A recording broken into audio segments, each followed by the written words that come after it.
Bismillahirrahmanirrahim. Assalamualaikum warahmatullahi wabarakatuh.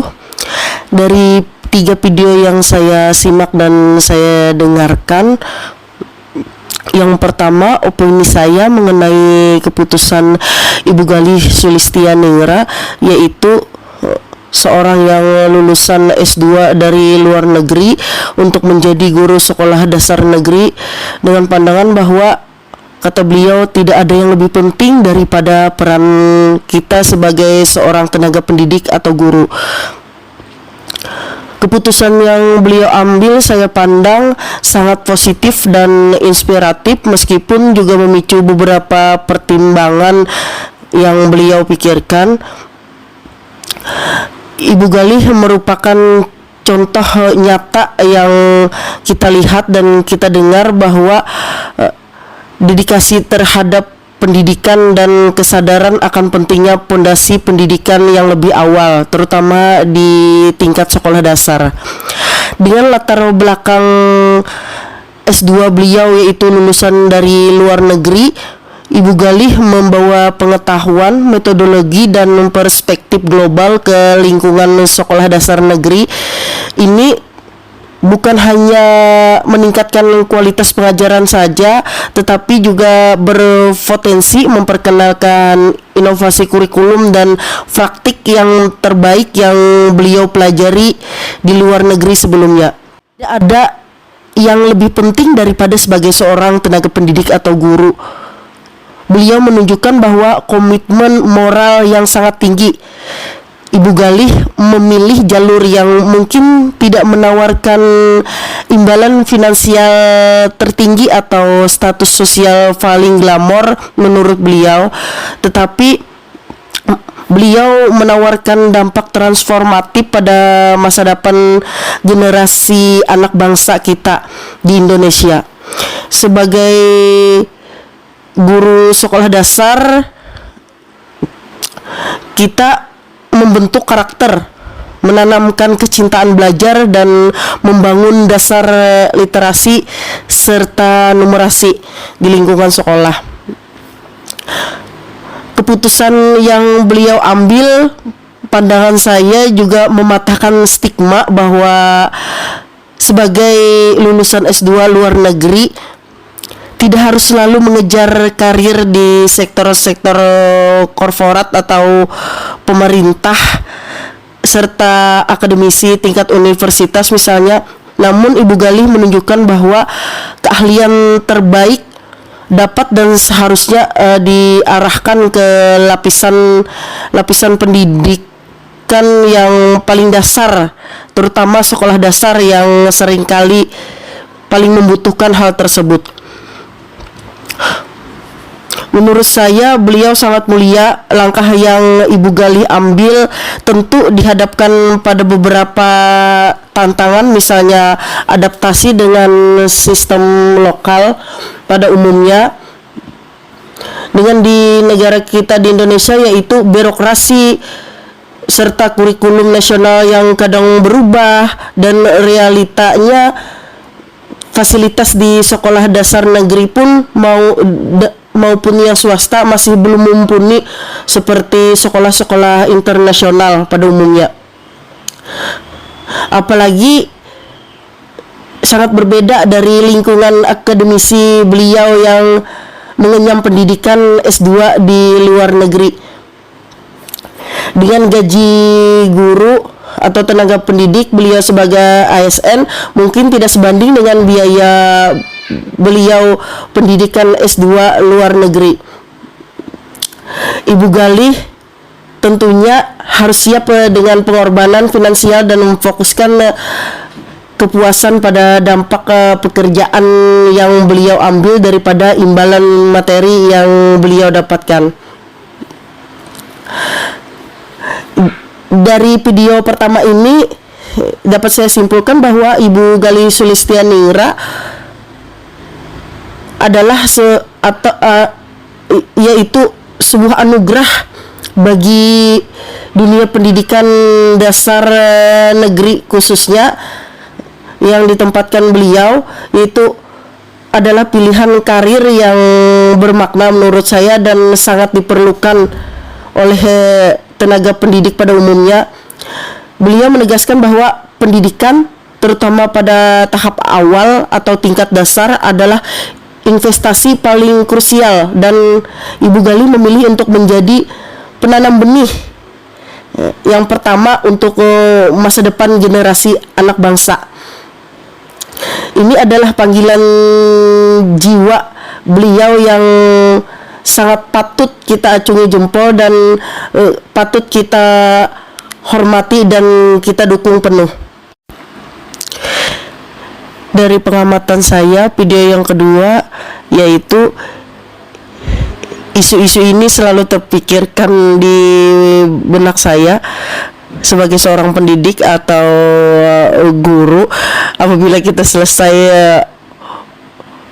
pemilihan umum, pergantian presiden, otomatis jajarannya juga diganti, terutama di dunia pendidikan, yaitu apabila ganti menteri maka ganti kurikulum. Pun diganti kurikulum, misalnya di bidang matematika, dari dulu sampai sekarang rumusnya tidak pernah berubah. Begitu juga misalnya dengan pelajaran IPAS, misalnya tentang peta, dari dulu sampai sekarang tidak pernah berubah, misalnya tata letak provinsi dan ibu kota di Indonesia. Kurikulum terlalu sering menghabiskan biaya besar menurut saya, misalnya dengan pencetakan buku baru karena selalu direvisi, itu menyebabkan kelelahan kurikulum pada guru. Para pendidik harus terus beradaptasi dengan sistem-sistem yang baru, dan setiap tahun kami selalu workshop. Saya merasa mulai dari zaman kurikulum KTSP, kemudian kurikulum K13, kemudian K13 direvisi menjadi sempit, dan sekarang bertemu di kurikulum Merdeka. Masya Allah, sangat luar biasa beradaptasi dengan kurikulum yang baru. Jika perubahan kurikulum didasarkan pada rasional yang kuat, misalnya kurikulum Merdeka saat ini, itu kan lebih fokus pada materi esensial dan proyek penguatan karakter atau sekarang disebut dengan V5. Perubahan tersebut mungkin sedikit dapat membawa penyegaran dan inovasi yang dibutuhkan untuk mengejar ketertinggalan kita di dunia pendidikan di era global. Dan inisiatif dari Mendikbudrismen, yaitu Bapak Abdul Muti, untuk menerapkan pendekatan deep learning atau sekarang disebut dengan pembelajaran mendalam, menurut saya langkah yang sangat progresif dan sangat dibutuhkan di Indonesia. Karena dengan deep learning ini atau pendekatan ini, sedikit saya pelajari dan saya cari informasi di internet juga, itu menekankan pemahaman konsep secara mendalam, yaitu kualitas daripada kuantitas dari materi tersebut, yang bertujuan agar pembelajaran lebih bermakna bagi siswa atau peserta didik kita. Dengan deep learning ini sejalan dengan tuntutan keterampilan, yaitu sekarang melatih literasi dasar dan kompetensi seperti berkolaborasi dan kualitas karakter peserta didik kita. Mungkin tantangannya dengan keberhasilan penerapan dengan pendekatan deep learning ini sangat bergantung pada kualitas dan kesiapan kita sebagai guru atau tenaga pendidik, karena kita sebagai guru atau tenaga pendidik harus mampu bertransportasi dari sekedar penyampaian materi saja menjadi fasilitator. Misalnya di era kurikulum KTSP lebih banyak ceramah kan zaman dulu. Setelah K13 lebih banyak kita menjadi fasilitator untuk peserta didik kita, dan sekarang di kurikulum Merdeka juga, dan di desainer pembelajaran yang begitu inovatif dan kontekstual untuk kita menghadapi anak didik kita. Dan tantangan yang terbesar menurut saya untuk penerapan deep learning ini memastikan konsep yang kita pakai ini tidak hanya menjadi kebijakan dari Menteri Pendidikan, namun benar-benar kita implementasikan hingga di sekolah, dan tentunya para pemerintah khususnya Dinas Pendidikan untuk terjun langsung ke sekolah-sekolah terutama di daerah 3T yang biasa kita sebut dengan sekolah yang tertinggal, terdepan, dan terluar. Jadi simpulan yang dapat saya ambil dengan menyimak dan mendengarkan apa yang disampaikan oleh Menteri Pendidikan kita, yaitu Bapak Abdul Muti, beliau tidak mengubah kurikulum, yaitu tetap memakai kurikulum Merdeka, namun dengan cara pendekatan yang akan diterapkan, yaitu sekarang dengan penerapan deep learning atau pendekatan pembelajaran secara mendalam yang harus kita terapkan, yaitu dengan peningkatan kualitas guru yang sangat mumpuni, dan menurut saya pemerataan infrastruktur sekolah agar transformasi pendidikan yang diimpikan dapat terwujud ke depannya. Dari pengamatan saya, video yang ketiga setelah saya simak dan saya dengarkan, sebelumnya juga sering menonton dan membaca berita juga, terutama di dunia pendidikan kita.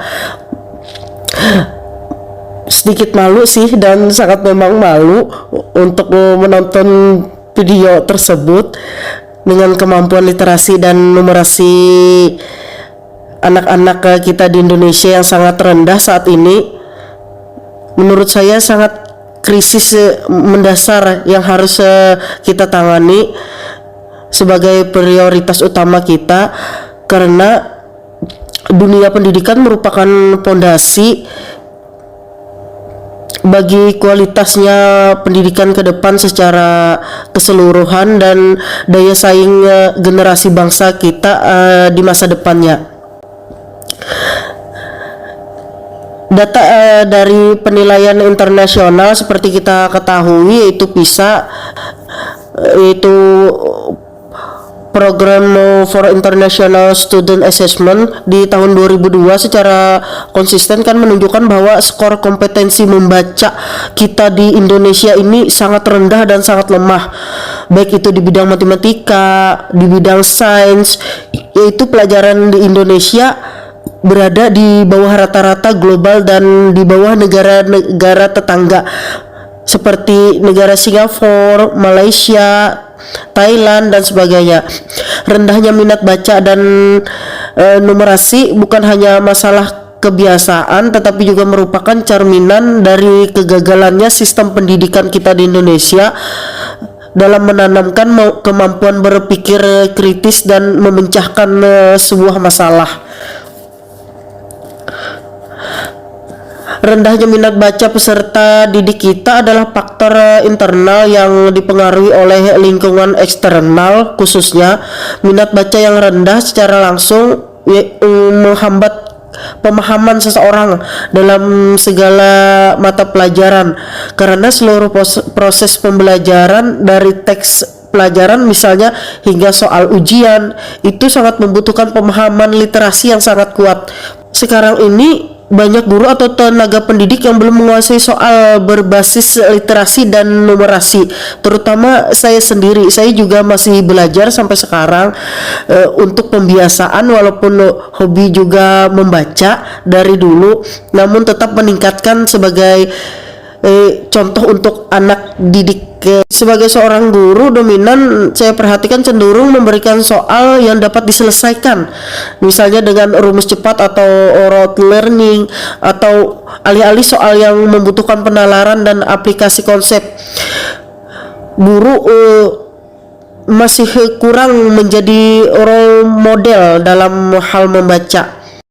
Dominasinya gawai atau gadget dan membudaya sekarang itu melibatkan siswa atau peserta didik kita dengan teknologi media sosial dan game tanpa bimbingan yang sangat kuat, tanpa perhatian, dengan budaya copy paste untuk menyelesaikan tugas sekarang, terus menghilangkan motivasi siswa untuk membaca dan mencari tahu secara mendalam apa yang dia baca dan dia ketahui. Dengan peran orang tua juga sangat minim. Kebiasaan membaca tidak hanya ditanam, kebiasaan membaca itu harus kita tanamkan sejak dini, terutama di lingkungan keluarga. Dengan rendahnya literasi dan numerasi bukannya sekedar masalah nilai raport akhir, tetapi memiliki dampak yang sangat serius pada kualitas hidup dan pembangunan generasi bangsa kita. Siswa atau peserta didik sangat kesulitan menyerap pengetahuan secara efektif dan mengikuti proses pembelajaran yang sangat kompleks. Apalagi sekarang banyak penerapan atau pendekatan kurikuler sangat rentan terhadap berita hoax yang sulit memecahkan masalah di lingkungan. Tidak bisa hanya fokus pada kurikulum seperti kurikulum Merdeka yang menekankan literasi dan numerasi, namun harus menyentuh ekosistemnya dulu, menyentuh siswanya dulu. Keterlibatan orang tua tadi menurut saya sangat penting untuk mendorong program literasi ini yang melibatkan aktifnya keluarga di rumah, sehingga budaya membaca menjadi kebiasaan mulai dari rumah, bukan hanya sebagai tugas di sekolah. Jadi dengan literasi dan numerasi merupakan keterampilan hidup, bukan hanya sebagai mata pelajaran di sekolah. Jika di Indonesia gagal memperbaikinya, maka cita-cita untuk memiliki sumber daya manusia atau SDM yang unggul kita harapkan dan berdaya saing akan sangat sulit kita capai ke depannya.